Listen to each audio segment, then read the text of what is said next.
Hey everybody, this is a real quick video in case you have SoundPeats Capsule 3 Pro wireless Bluetooth earbuds and you need to do a hard reset on them. Now you might want to do this hard reset for a variety of reasons.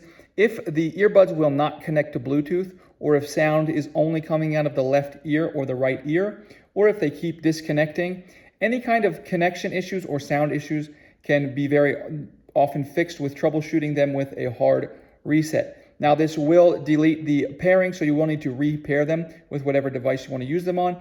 But if you want to do that, it's real easy. All we need to do is open the case and put the earbuds into the case.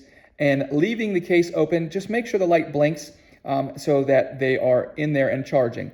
Now, once we do that, we're going to come under here, and on this button on the bottom, we're going to press and hold it for 10 seconds until the indicator light on the case blinks red and white alternatively. That means it's complete, at which point we can let go of the button.